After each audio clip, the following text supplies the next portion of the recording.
Hello everyone, welcome to प्रतियोगिता school. तो आइए आज बात करते हैं एक नए टॉपिक की जिसका नाम है G4 कंट्रीज यानी ग्रुप ऑफ 4 कंट्रीज।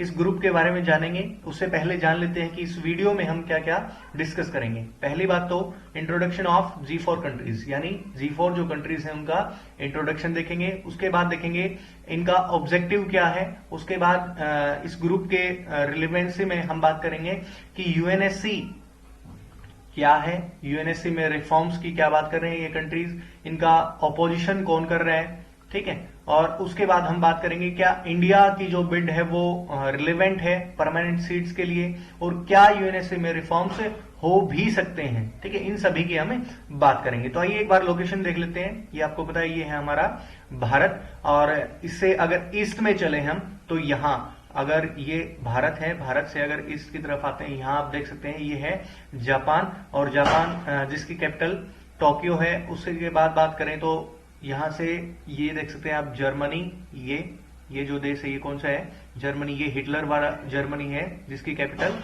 बर्लिन है, ठीक है। ये है जर्मनी और उसके बाद बात करें तो ये है साउथ अमेरिकन कॉन्टिनेंट में ब्राजील, सबसे बड़ा देश है जो वहां का ब्राजील, जिसकी कैपिटल है ब्रासिलिया। याद रखना इसकी कैपिटल रियो डी जेनेरियो नहीं है, इसकी कैपिटल ब्रासिलिया है। अब बात करते हैं कि G4 कंट्रीज हैं वो चाहती क्या है।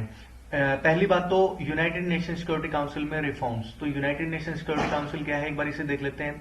देखो यूएनएससी यूनाइटेड नेशन आपको पता होगा एक अंतरराष्ट्रीय संगठन है जिसके 193 प्लस जो मेंबर्स हैं और इसके 6 ऑर्गन हैं। उस ऑर्गन्स में से एक जो ऑर्गन है उसे कहते हैं हम यूएनएससी यानी संयुक्त राष्ट्र सुरक्षा परिषद, यूनाइटेड नेशन सिक्योरिटी काउंसिल। अब देखो इसमें टोटल कितने सदस्य हैं, इसमें टोटल 15 सदस्य हैं और 15 में से 5 तो परमानेंट है और 10 है वो नॉन परमानेंट है।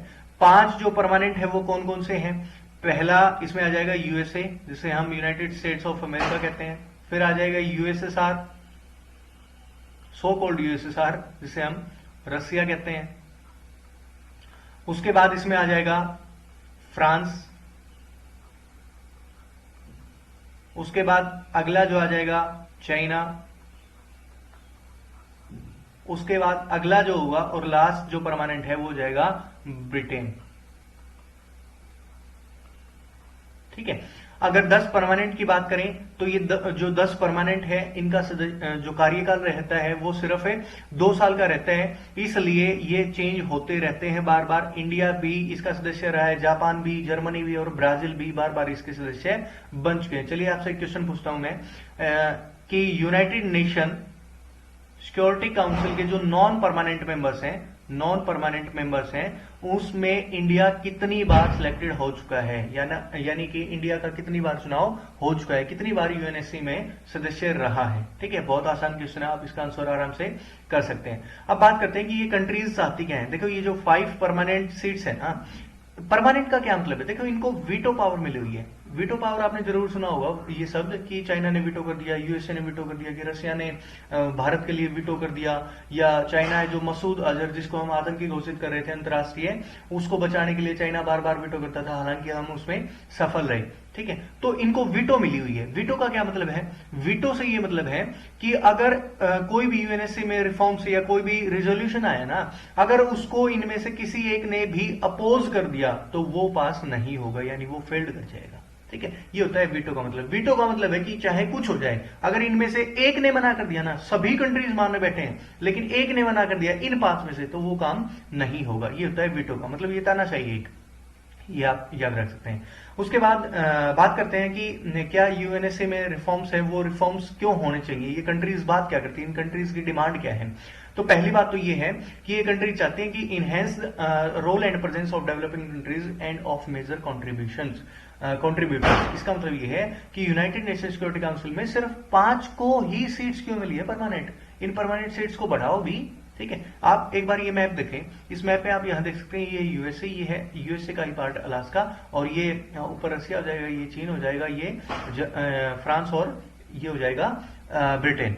यहां आप देख सकते हैं कि ऊपर वाला जो हिस्सा है उसी में ज्यादा है, तो नीचे है जैसे देखो पूरा साउथ अमेरिका रह गया, ये देख सकते हैं आप, ये देख सकते हैं अफ्रीका ना, ऑस्ट्रेलिया की परमानेंट रिप्रेजेंटेशन है, और यहाँ देख सकते हैं एशिया में ये जो हिस्सा है ये पूरा का पूरा खाली है। ठीक है, तो इसका मतलब ये है कि यूनाइटेड नेशन सिक्योरिटी काउंसिल में जो वर्ल्ड है उसकी रिप्रेजेंटेशन कंप्लीटली नहीं है। ठीक है, यूनाइटेड नेशन सिक्योरिटी काउंसिल में, यूएन में तो सभी देश सदस्य होते हैं। उसके बाद बात करते हैं कि UN represents a larger world but it has only 5 permanent member. अभी बात की हमने कि सिर्फ 5 ही परमानेंट मेंबर्स, क्यों इन नंबर्स की संख्या बढ़ाई क्यों नहीं जा सकती। ठीक है, उसके बाद अगला जो पॉइंट रहेगा, UNS is not pace with the changing balance of power. इसका मतलब ये है कि बैलेंस ऑफ पावर है वो चेंज हो चुका है। जो ये यूएन सिक्योरिटी काउंसिल में जो सदस्यता मिली है वो सिर्फ इनको किस आधार पर मिली है, ये मिली है सिर्फ और सिर्फ इन्हें जो सेकेंड वर्ल्ड वॉर की सिचुएशन थी उसके आधार पर। लेकिन अब सिनेरियो चेंज हो चुका है, इंडिया भी एक बहुत बड़ी पावर बन चुका है, जर्मनी तो है ही पावर, जापान है वो इकोनॉमिकली इतनी बड़ी पावर है, उसके बाद ब्राजील है, ब्राजील भी पॉपुलेशन वाइज और वैसे भी उसकी पावर ठीक ठाक बढ़ती जा रही है। उसके बाद on the formation big powers were given privileges but now many emerging power are there. वही बात की कि अब बहुत सारी पावर्स हैं वो इमर्ज हो चुकी हैं, तो इसका एक्सपेंशन होना जरूरी है। अगली बात करें कि east Asia, south America, Africa, इनमें से कोई भी रिप्रेजेंटेशन नहीं है। अभी मैंने आपको मैप में दिखाया था, यहां आप देख सकते हैं कि यहां से इस रीजन से कोई भी, जिसे आप ग्लोबल साउथ भी कहते हैं कई बार, ठीक है, तो यहां कोई भी रिप्रेजेंटेशन नहीं है। अब बात करते हैं कि इस G4 ग्रुप को क्या ये सभी मिल सकती हैं, क्या ये पॉसिबल है, इसके लिए चैलेंजेस क्या क्या रहेंगे वो देख लेते हैं। पहली बात तो इसमें रहेगी कि ऑपोजिशन बाई कॉफी क्लब। अब ये कॉफी क्लब क्या है, देखो कॉफी क्लब कोई कॉफी का क्लब नहीं है, ये ग्रुप ऑफ कंट्रीज है जो परमानेंट सीट्स को एक्सपेंड करने के लिए अपोज कर रहे हैं, यानी opposition to the expansion of permanent seats of United Nation Security Council. ठीक है, उसके बाद बात करते हैं कि veto by P5 countries. Veto by P5 मैंने अभी बताया कि वीटो क्या होती है, तो ये कंट्रीज हैं ये सहमत नहीं होगी कि किस देश को आना है या किस देश को परमानेंट सीट देनी है या किसको नहीं देनी है। उसके बाद बात करें तो जैसे चाइना है वो इंडिया की परमानेंट सीट्स को ऑफिशियली तो सपोर्ट करता है, पता नहीं वो वास्तव में जब ये होगा परमानेंट सीट्स के लिए तो वो वीटो करेगा या नहीं करेगा। लेकिन चाइना का कहना है कि अगर इंडिया जापान को साथ ना लेना तो हम इंडिया को सपोर्ट करेंगे। तो इस तरह की बहुत सारी समस्याएं हैं। उसके बाद आता है आर्टिकल 108 एंड आर्टिकल 109। ये मैं यूनाइटेड नेशन चार्टर के आर्टिकल्स की बात कर रहा हूं, ये ज्वाइंट सेशन इंडिया के आर्टिकल की बात नहीं कर रहा हूं। ठीक है, तो ये भी यूएनएससी में कैसे बदलाव होंगे उसकी बात करते हैं। बात वही आ जाती है कि वीटो के द्वारा वो रोक देंगे, यानी वो चेंजेस पॉसिबल से दिखते नहीं है। उसके बाद है कि अपोज्ड बाय नेबरिंग राइवल, यानी कि जो पड़ोसी हैं, पड़ोसी राइवल जैसे भारत और पाकिस्तान है। ठीक है, तो पाकिस्तान कभी नहीं चाहेगा कि इंडिया है वो यूनाइटेड नेशन सिक्योरिटी काउंसिल में सदस्य बने। ठीक है, और इसी के साथ अगर बात करें क्या यूएनएससी में रिफॉर्म्स सच में होने चाहिए, क्या जरूरत है इनकी, तो मेरी तरफ से आंसर रहेगा यस, होने चाहिए। और मेरी तरफ से नहीं, बहुत सारे एनालिस्ट हैं वो इसी के बारे में बात करते हैं। और आप देख सकते हैं यहाँ एंटोनियो गुटेरेस है ना, उन्होंने कहा था the world has changed but our institutions have not, यानी कि दुनिया बदल चुकी है लेकिन जो हमारे संस्थान है वो यूनाइटेड नेशन को ही इंडिकेट कर रहे थे, ये स्पीच के दौरान ये बात कर रहे थे। ठीक है, तो इंस्टीट्यूशन में बदलाव की जरूरत है। और आगे बात करें तो the current composition of the security council reflect the geopolitical situation of 1945, यानी कि जो 1945 यानी सेकंड वर्ल्ड वॉर के बाद की जो सिचुएशन है ना, उसमें बहुत सारे चेंजेस हो चुके हैं, लेकिन जो यूनाइटेड नेशन सिक्योरिटी काउंसिल की कंपोजिशन है वो सिर्फ वैसे की वैसी है, इतने सालों से इसमें चेंजमेंट क्यों नहीं हुआ है। उसके बाद बात करते हैं कि geographical balance distribution of seats होना चाहिए, यानी कि ज्योग्राफिकल मैंने आपको मैप में दिखाया था कि जो कंट्रीज हैं वो सिर्फ नॉर्थ की साइड है, या जो कुछ कंट्रीज हैं सिर्फ 5 ही कंट्रीज हैं वही डिसीजन मेकिंग करती हैं। उसके बाद बात करें कि in the absence of security council reform there is a danger that decision making process could be shifted to other forms. ये सबसे चिंताजनक बात रहेगी, क्योंकि देखो आपको पता है अलग अलग ग्रुप है, चाहे वो एससीओ हो, बिम्स्टेक हो, सार्क हो, आसियान हो, I2U2 हो, क्वाड हो, जीसीसी हो, और भी बहुत सारे इंटरनेशनल ऑर्गेनाइजेशन हैं जिसमें बहुत सारे कंट्रीज हैं वो सदस्य बनते रहते हैं। उसके बाद इसी में बात करें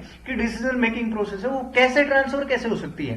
देखो अगर एक इंस्टीट्यूशन है वो काम नहीं कर रहा है तो उसकी जगह दूसरे इंस्टीट्यूशन की तरफ लोग देखने लग जाते हैं। ठीक है, तो ये खतरा बार बार बना रहता है। ठीक है, उसके बाद बात करते हैं क्या इंडिया रिलेवेंट है परमानेंट सीट्स के लिए, तो answer is yes, India relevant है। और इंडिया मतलब अगर इन सभी कंट्रीज में से सबसे ज्यादा कोई रिलेवेंट है तो वो इंडिया ही है। कैसे? पहली बात तो fastest growing economy in the world, सबसे फास्टेस्ट ग्रो कर रहे हैं हम। और आपको पता होगा India is the 5th largest economy और 5वीं सबसे बड़ी इकोनॉमी भी है, और जल्द ही हम जर्मनी और जापान को भी बीट करने वाले हैं। उसके बाद बात करेंगे वर्ल्ड इज विद इंडिया। इसका मतलब क्या रहेगा? World is with India, world is with India का मतलब ये रहेगा कि जो सॉफ्ट पावर चाहिए या जो हमें सपोर्ट चाहिए, जो 193 कंट्रीज हैं उनमें से हमें मोस्टली की सपोर्ट मिल जाएगी, क्योंकि इंडिया की फॉरेन पॉलिसी है वो किसी की तरफ नहीं है, चाहे वो यूएसए की बात करो चाहे यूएसएसआर की। इंडिया ने पहले से आजादी के समय से ये बैलेंस बनाया। हालांकि हमने 1971 में एक